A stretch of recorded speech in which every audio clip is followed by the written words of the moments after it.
Café de Tours, avec lequel on va créer faire une exhibition, un événement, Repair Café. Donc ça sera le 31 janvier où l'école sera ouverte au public pour que les gens viennent avec des appareils à réparer. Et donc notre idée c'était de vous présenter ça un peu en avance pour que vous puissiez vous aussi participer en tant que bénévole ce jour-là et éventuellement apprendre à réparer avec les bénévoles actuels. Donc c'est plutôt positif que vous soyez là. L'idée se fait un peu dans l'esprit de ce que vous avez déjà eu à la rentrée, à savoir la fresque du climat, les empreintes, c'est de réutiliser et de réparer les appareils que nous avons plutôt que d'en acheter. Et donc le Repair Café permet de faire ça. L'idée à travers ce Repair Café, c'est plus d'accompagner les gens à réparer. Et donc c'est aussi une partie de formation. Antoine, je te laisse la parole. Bonjour à tous. Dans un premier temps, moi je m'appelle Antoine Després, je suis actuel président de l'association Repair Café Tours. Vous allez vous dire, je suis assez jeune, oui, j'ai 30 ans. Je suis un peu comme certains d'entre vous, c'est-à-dire à la base, je suis un passionné tech, passionné de tout ce qui va être impression 3D, réparation. Moi, cette envie de m'investir au Repair Café est venue tout simplement d'un reportage télévisé au départ, il y a quelques années. Et puis, de fil en aiguille, je suis devenu de simple bénévole réparateur à président de cette très belle association, dont fait partie aussi Jean-Paul, qui est quelqu'un de très investi au niveau du projet qu'on va vous présenter aujourd'hui. Je tenais particulièrement le remercier. Les représentants de l'association, bien sûr, vous remercient de nous accueillir aujourd'hui ici.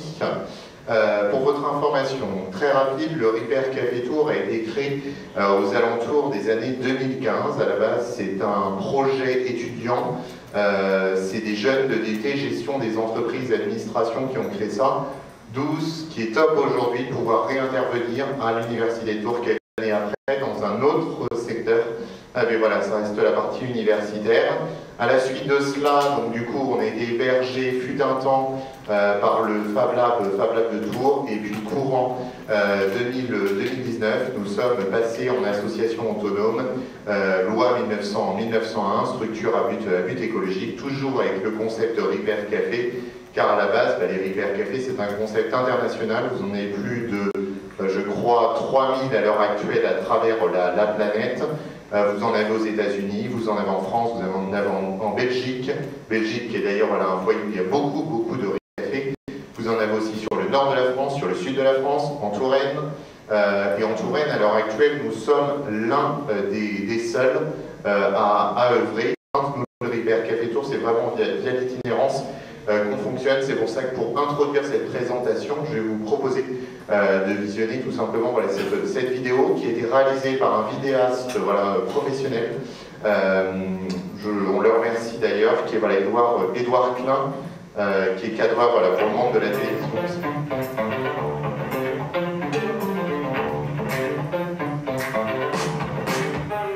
Aujourd'hui, en partenariat avec Tours Métropole Val-de-Loire et la municipalité de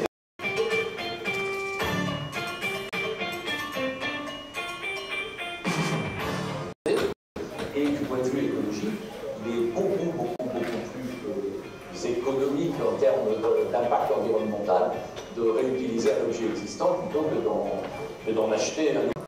Vous souhaitez faire appel au Repair Café Tours pour mettre en œuvre une action d'aide à la réparation. Bien sûr, une contribution financière sera demandée. Une salle assez grande pour pouvoir nous accueillir. Et c'est avec plaisir que nous envisagerons une action potentielle avec vous.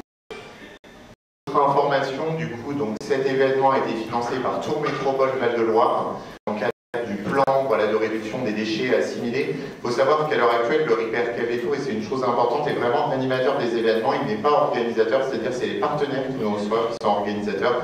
C'est-à-dire que par exemple, dans le cadre de l'édition de janvier prochain, qu'on va mettre ici en place au cœur de votre établissement pour la première fois, et c'est relativement inédit pour notre association, ce sera le Polytech, en gros l'organisateur de cette édition. Après, on travaille avec beaucoup de communautés de communes. On a la chance aujourd'hui d'avoir aussi un gros réseau de bénévoles. On est aux alentours de 70. Et ces événements, c'est avant tout la réalisation d'un très gros travail d'équipe, à la fois en coulisses sur la préparation d'actions, sur la préparation d'interventions comme celle d'aujourd'hui, et sur le déploiement du Repair Café, car ce que je vous ai présenté là dure en gros 4 heures. Ça débute à 14 h, ça se finit à 18 h.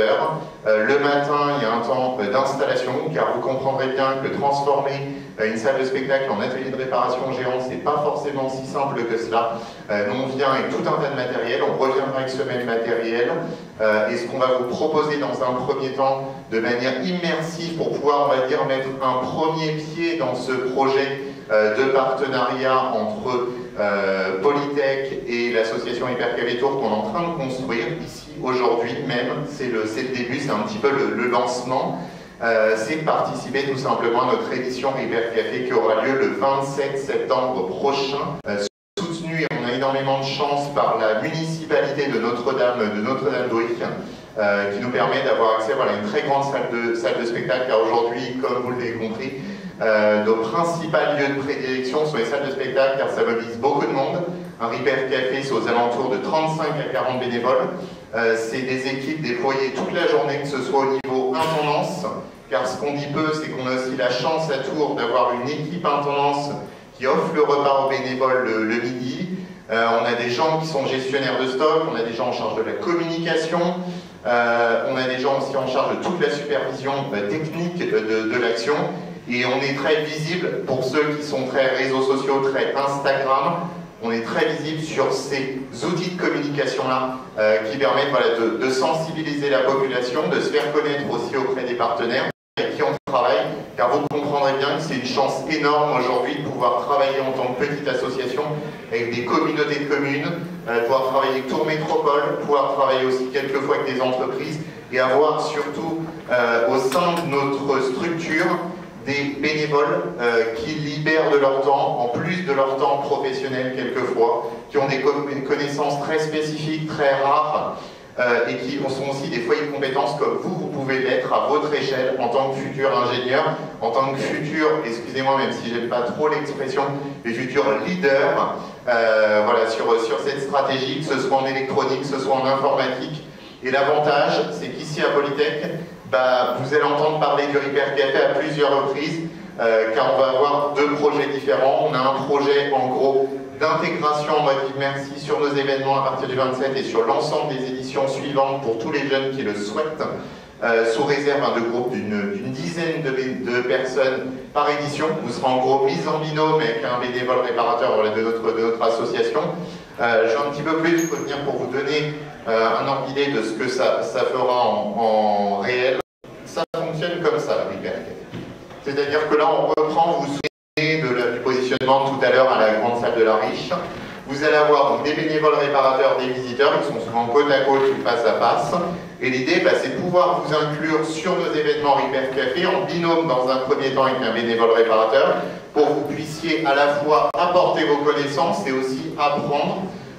Car que ce soit dans le domaine du Repair Café ou ici, je suppose que vous n'avez pas toutes les connaissances ou qu'il y a certaines choses que vous aimeriez peut-être développer, notamment sur du dépannage électronique, sur des choses plus spécifiques. Et au Repair Café, c'est une occasion unique, car on a affaire à plein d'objets. Là, vous avez un exemple typique d'une cafetière, mais vous pouvez aussi bien avoir une imprimante. Vous pouvez avoir des appareils plus précis. Ça nous est déjà arrivé par exemple d'avoir des équipements de modélisme. Vous savez, les petits hélicos RC, on en a déjà eu sur Repair Café. Ou des petits trains par exemple miniatures, où les gens viennent pour apprendre à les réparer dans une démarche écologique. Et je sais aussi qu'aujourd'hui, l'Université de Tours et Polytech est extrêmement engagée en termes de sensibilisation de la jeunesse à l'importance de préserver notre environnement.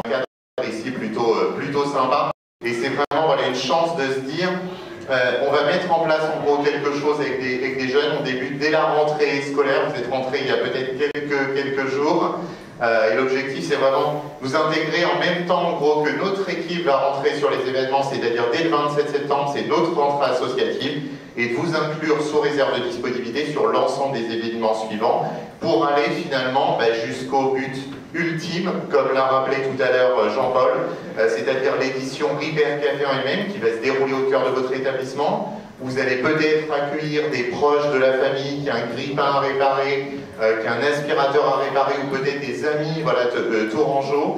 C'est aussi l'occasion pour certains employés de Polytech ou de l'université de peut-être aussi faire faire découvrir à leur entourage qu'est le Repair Café, et puis